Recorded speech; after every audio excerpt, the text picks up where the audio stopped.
সংস্কৃতি এই শব্দটা আমরা প্রচুর ব্যবহার করি, তবে এই সংস্কৃতি নিয়ে কিন্তু আমাদের বেশ কিছু ভুল ধারণা রয়েছে। কেমন? সংস্কৃতি বলতে আমরা বেশিরভাগ লোকজনই বুঝে থাকি নাচ, গান, সিনেমা, এই ব্যাপারগুলোকে। কিন্তু এগুলোই কি শুধু সংস্কৃতি? না বন্ধুরা, এর বাইরেও কিন্তু সংস্কৃতি বলতে যে ধারণা তা কিন্তু অনেক বড়, অনেক বৃহৎ একটি ধারণা প্রদান করে এই সংস্কৃতি। সংস্কৃতি মূলত নৃবিজ্ঞান বা অ্যানথ্রোপোলজিতে আলোচনা হয়, তবে সোশিওলজি যদি তুমি জানতে চাও তাহলে এই অ্যানথ্রোপোলজি বা লোকজনের যে জীবনযাত্রা সেটি নিয়ে কিন্তু অবশ্যই জানতে হবে। যেহেতু জীবনযাত্রার কথা চলে এসেছে, তাই সংস্কৃতির কথাও আমরা স্পষ্টতই জানতে পারবো। কীরকম?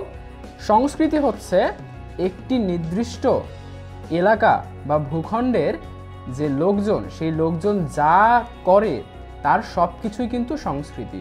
অর্থাৎ এই যদি বাংলাদেশের সংস্কৃতি নিয়ে আমরা কথা বলি, তাহলে বাংলাদেশের লোকজন আসলে কি কি করে, তাদের কাজকর্ম কি, দৈনিক যে কাজকর্ম, তাদের পেশা সেগুলো কি, তারা কি খায়, তাদের খাদ্যের যে অভ্যাস সেটি কেমন।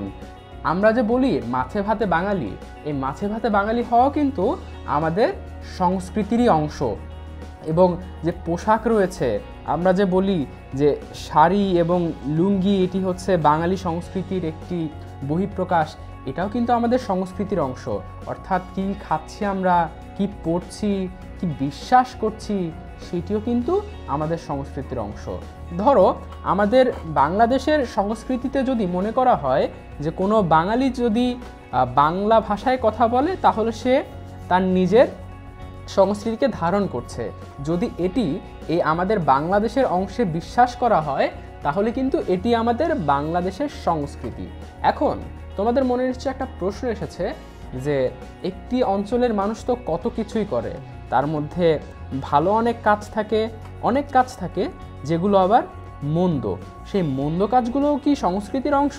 যেমন একটা সময় কিন্তু এই ভারতীয় উপমহাদেশে বিধবা বিবাহ কিন্তু ছিল না, একই সাথে সতীদাহ প্রথাও ছিল। তো সেইগুলো কি আমাদের সংস্কৃতির অংশ?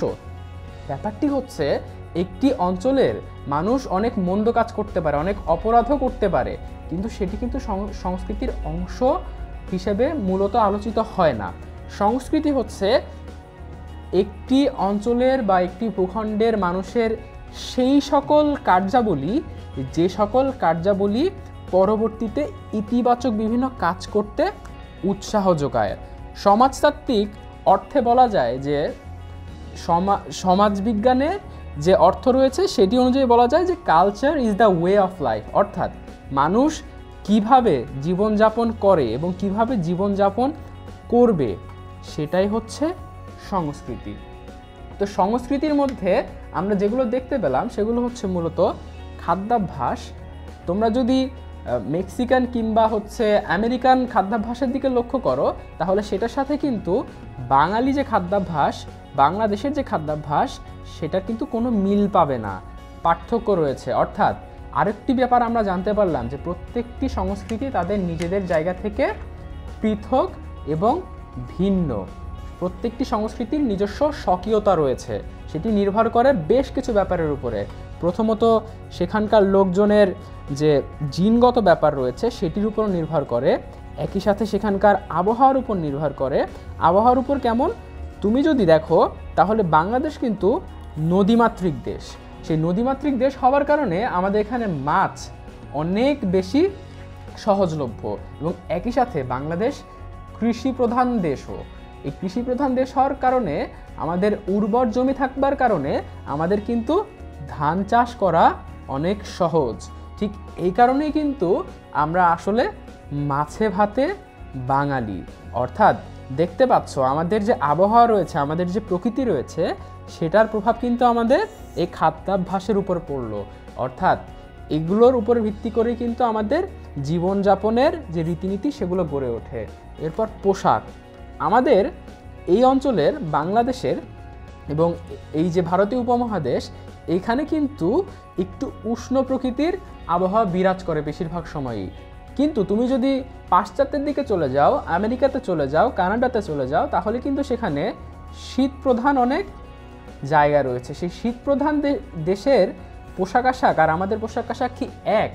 মোটেও না কিন্তু। অর্থাৎ আমরা কিন্তু একটু খোলামেলা কিংবা আরামদায়ক পোশাক পরতে পছন্দ করি এবং তারা ওই সকল পোশাক পরে যেগুলো দিয়ে শীত নিবারণ করা যায়। অর্থাৎ আবহাওয়ার উপর কিন্তু এটারও প্রভাব আমরা দেখতে পাচ্ছি। এরপর বিশ্বাস, আমরা কিন্তু বাঙালিরা বেশ কিছু বিশ্বাস ধারণ করি যে বিশ্বাসগুলো বাইরে নেই। যেমন আমরা মনে করি যে আমরা যখনই কারোর সাথে দেখা হবে সমাজের, তার সাথে আমরা কুশলাদি বিনিময় করব। কিন্তু তুমি যদি পাশ্চাত্য সমাজের দিকে লক্ষ্য করো তাহলে কিন্তু সেখানে হ্যান্ডশেক করার নিয়ম রয়েছে। যদিও এটি ধীরে ধীরে আমাদের এশীয় উপমহাদেশেও চলে আসছে, তবে সেটি কিন্তু মূলত সেখান থেকেই উৎপত্তি ঘটেছে। এরপর বিভিন্ন আইন কানুন, এই আইন কানুন কিন্তু আমাদের জীবনযাপনের উপরে অনেক গুরুত্বপূর্ণ একটা ভূমিকা পালন করে। আইন কানুন আসলে কি? আইন কানুন হচ্ছে সেই সকল রীতিনীতি, যে সকল রীতিনীতি আমাদেরকে সমাজে মেনে চলতে হয় যদি আমরা একটি বসবাসযোগ্য সমাজ গড়ে তুলতে চাই। এরপর যে ধারণাগুলো নিয়ে আমরা সবচাইতে বেশি ভেবে থাকি সংস্কৃতির ব্যাপারে, সেটা হচ্ছে সাহিত্য, শিল্পকর্ম। এর মধ্যে কিন্তু সেই গান, নাচ, টেলিভিশন, সিনেমা এগুলোও কিন্তু অনেক গুরুত্বপূর্ণ ভূমিকা পালন করে। আমরা আসলে সংস্কৃতি বলতে এই ব্যাপারগুলোকেই কেন বুঝি? কেন আমরা যে বিশ্বাস, আইন কানুন, খাদ্যাভ্যাস এগুলোকেই কেন আমরা বুঝি না? কারণ হচ্ছে এই সাহিত্য, শিল্পকর্ম এগুলো কিন্তু একটা মানুষের জীবনযাপনে অনেক পরিবর্তন নিয়ে আসে। আমরা যখন ছোটোবেলায় কার্টুন দেখতাম তখন কিন্তু আমরা সেই কার্টুনের মতো করে বিভিন্ন কিছু করবার চেষ্টা করতাম।